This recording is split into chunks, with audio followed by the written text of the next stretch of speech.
Hello everyone, मैं हूं कामरान चौधरी और आप देख रहे हैं chemistry with Kamran.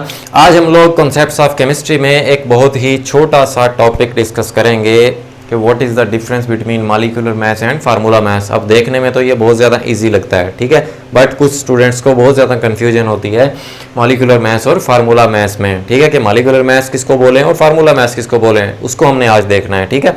So molecular maths आप कैसे डिफाइन करते हैं कि molecular mass is the sum of masses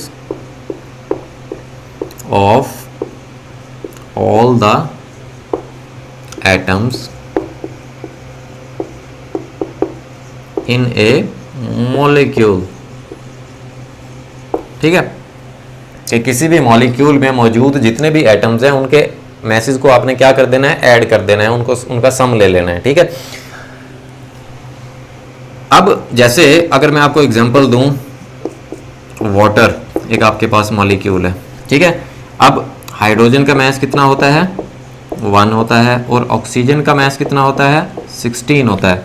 सो यहाँ पर 2 हाइड्रोजन नज़र आ रहे हैं आपको और 1 ऑक्सीजन नज़र आ रहा है आपको, ठीक है। हमने उनके मैसेज का क्या करना है, सम करना है, उनको ऐड करना है। सो 2 हाइड्रोजन हैं, एक हाइड्रोजन का मैस कितना होता है, 1 होता है, और 1 ऑक्सीजन है, 1 ऑक्सीजन का मैस कितना होता है, 16।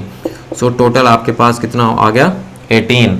अब कुछ स्टूडेंट्स इसके यूनिट्स लिखते हुए भी गलतियां करते हैं, मिस्टेक्स करते हैं। कैसे कि जब भी मॉलिक्यूलर मैस की बात होगी सो इसको आप रिप्रेजेंट करेंगे यूनिफाइड एटॉमिक मैस यूनिट में, या आप इसको कैसे राइट करेंगे, जस्ट सिंपल 18 AMU में, ठीक है।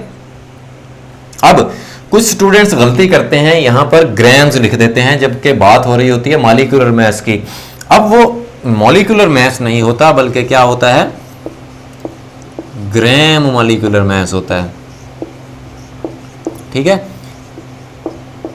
कि किसी भी मॉलिक्यूल्स में मौजूद तमाम एटम्स के मैसेज का जब आप सम लेते हैं और उसके साथ आप ग्राम लिखते हैं, ठीक है, सो हम उसको बोलते हैं ग्राम मॉलिक्यूलर मैस। जैसे H2O के लिए जो ग्राम मॉलिक्यूलर मैस होगा इसका, वो कितना होगा, 18 ग्राम, राइट।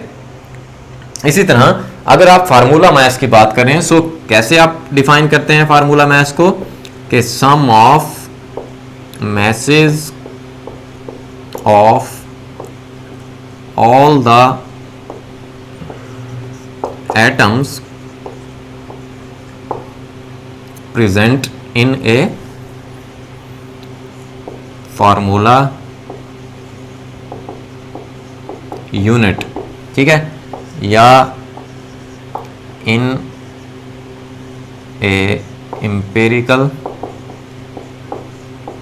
फार्मूला, ठीक।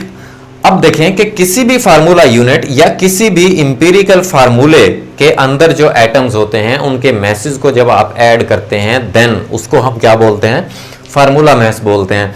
अब फार्मूला यूनिट क्या होता है, फार्मूला यूनिट होता है कोई भी आयनिक कंपाउंड, जैसे NaCl है आपके पास, ठीक है। अब NaCl एक आयनिक कंपाउंड है, ठीक है। जब ये ब्रेक डाउन होता है तो आयंस में ब्रेक डाउन होता है, Na पॉजिटिव और Cl नेगेटिव।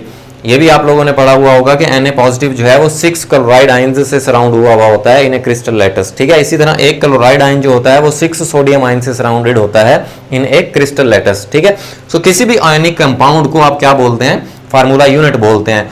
अब फार्मूला, इंपीरिकल फार्मूला मैंने यहाँ पे क्यों राइट किया है, इंपीरिकल फार्मूले को आप कैसे डिफाइन करते हैं कि इंपीरिकल फार्मूला वो फार्मूला होता है जिसमें हम एटम्स के दरमियान सिंपलेस्ट होल नंबर रेशियो को रिप्रेजेंट करते हैं, राइट। सो अगर किसी भी आयनिक कंपाउंड को आप उठाकर देख लें, उनके एटम्स के दरमियान हमेशा सिंपलेस्ट होल नंबर रेशियो होती है, ठीक है।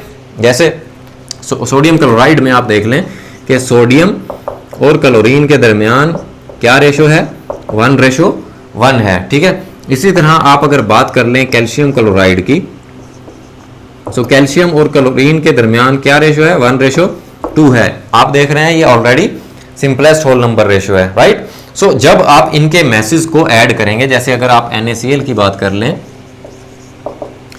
एक सोडियम है इसमें और एक क्या है, क्लोरीन है।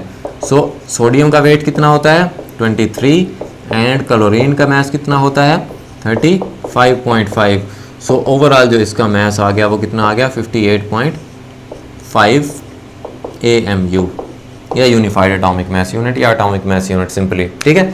सो फार्मूला मास और मॉलिक्यूलर मास में अब आपको डिफरेंस क्लियर हो गया होगा। अगर आपको वीडियो पसंद आई है देन चैनल को सब्सक्राइब करें, वीडियो को लाइक करें एंड शेयर करें। मैं हूं कामरान चौधरी और हम मिलेंगे नेक्स्ट वीडियो में। Thank you very much.